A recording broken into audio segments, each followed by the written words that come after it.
everyone. I thought I would make a second video describing more of my situation and what's going on, elaborating more.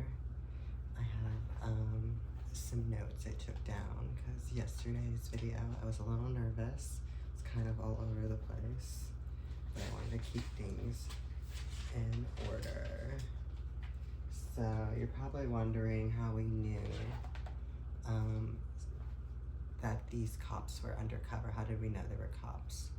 For one, when the female cop moved in about February, or it was February or March, she moved in, I think February, and there was a bike parked out in the front of the stairwell when you walk in the entrance of my apartment.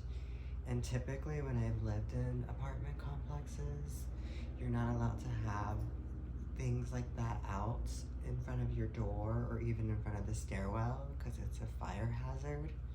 So that was kind of weird seeing a bike chained to the stairwell, and it wasn't just any other bike. It was like, it obviously looks like a police bike. I actually took some video evidence of it when I was on my walk, so I will insert that clip.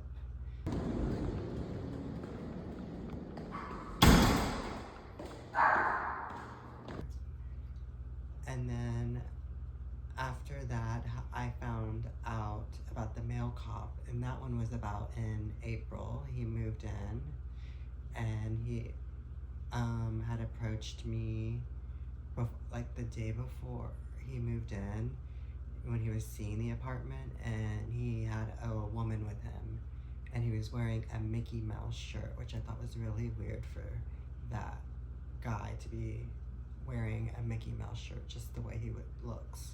It's kind of odd. So that kind of, raised some red flags, but I didn't figure out he was undercover till probably a week or two ago. And when I had seen him he would walk to work, and I live about 2 blocks away from the police station. So I seen him with his backpack. He has a NASA backpack,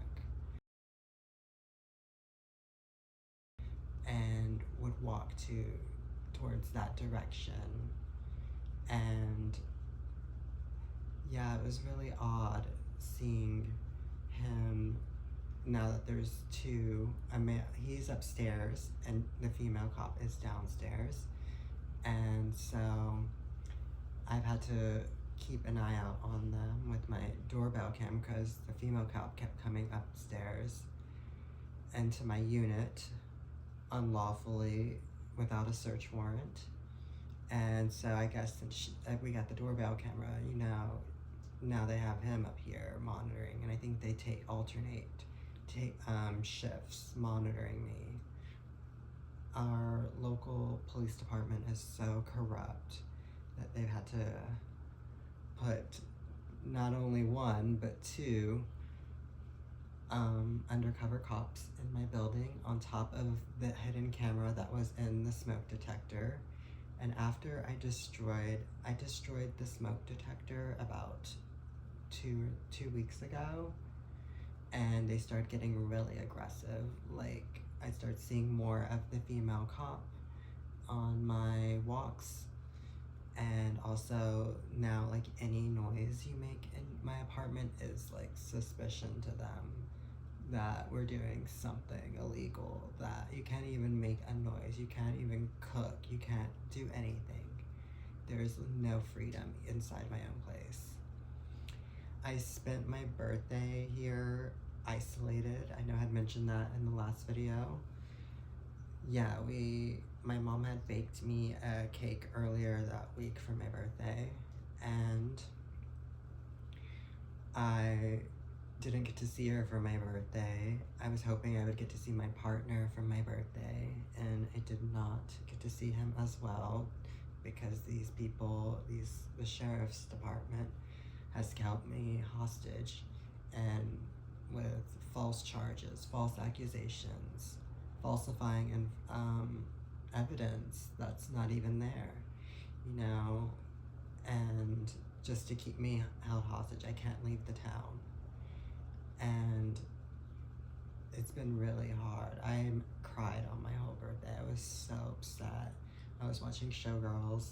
It was really sad. And that was the worst birthday I ever had. That I had no freedom. I can't even see my mother because they accused my mom of bringing in stuff, whatever their insinuations are. They assume something's getting brought in, and so my mom can't even visit me a lot. So that's like, my parents are really the only people I talk to these days. You know, I've been so isolated from friends and everyone, so it's been really hard. But yeah, about my property manager, this was last week. There was a check that was sent in for my rent, to cover my rent, and I went to go look on the portal and it still showed that I owed money on my rent.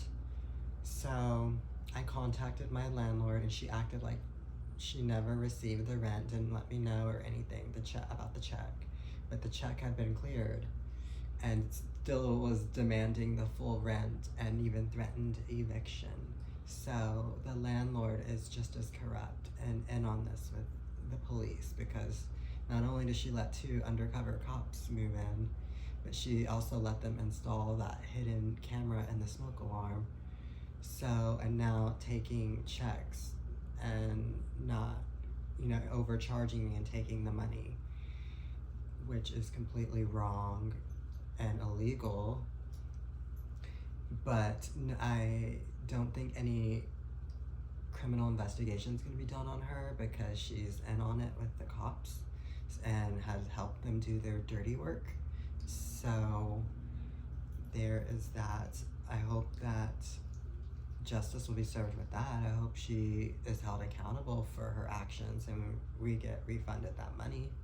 You know, it's been really hard being here in this apartment, not being able to work, because I don't trust leaving my place unattended, even with the doorbell camera. I don't trust leaving the dog alone with these people.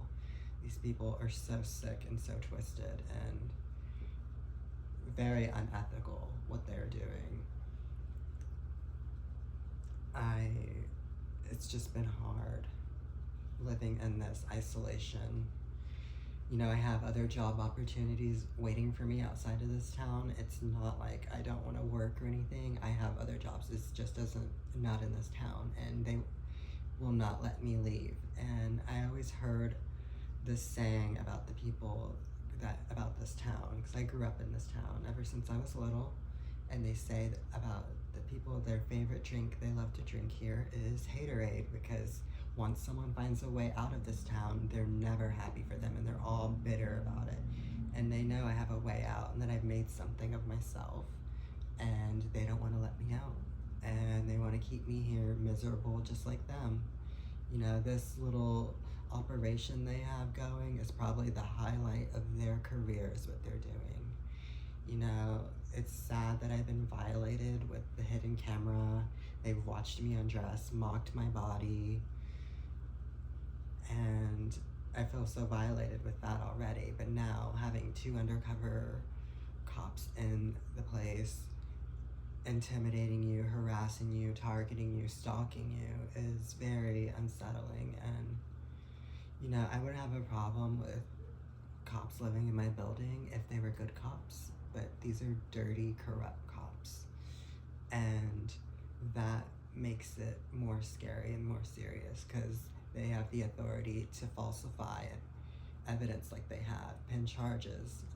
Like I said I can't do laundry because they've planted stuff in my laundry basket when I left it unattended in the laundry facility here. And they were caught. And so they have retaliated because they've been caught doing some shady stuff and they're mad. And I feel like this has been going on longer than it has with me, and I feel like that I'm not the only one. I've heard one of my friend's brothers was dealt with harassment from the local sheriff's department at the situation at Walmart. there was a false road rage incident report, and they got the wrong guy. They thought he was some other guy and wrongfully detained him and left his kid in the Walmart when he was checking out and when he was being detained after that with some random employee at Walmart. And he won his case against the city and the police department.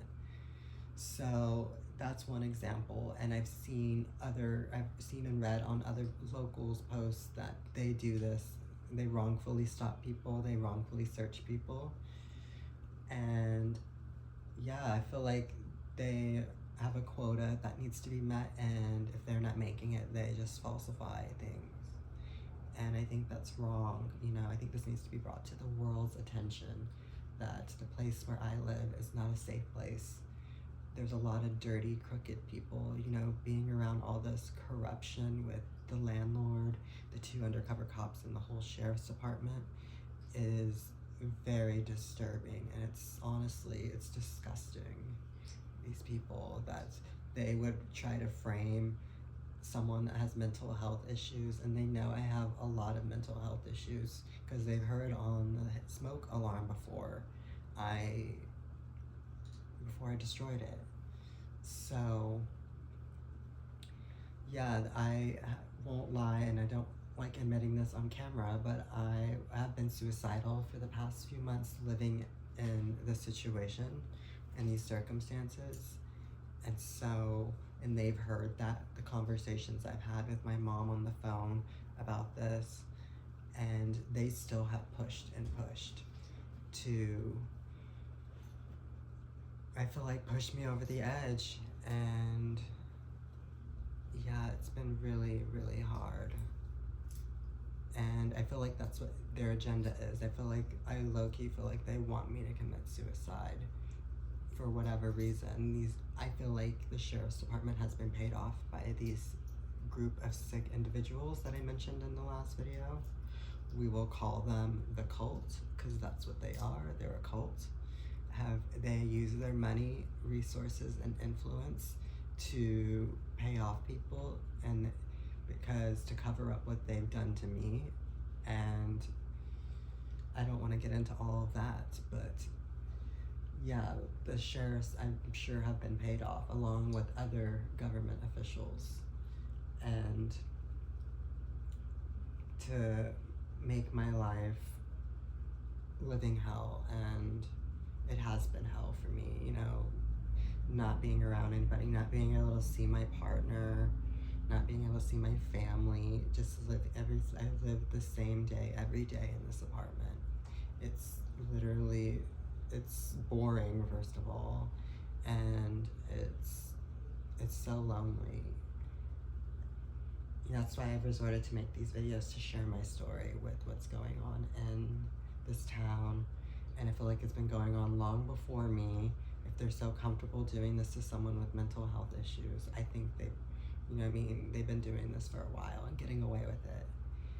And I think justice needs to be served against these people. There needs to be an audit for these police officers, and take a look at what criminal activity they have done, because they are nothing but thugs with badges. I'm saying it now. They're thugs with badges. They act like thugs, planting, falsifying false evidence, making up lies. Like, they are just criminals.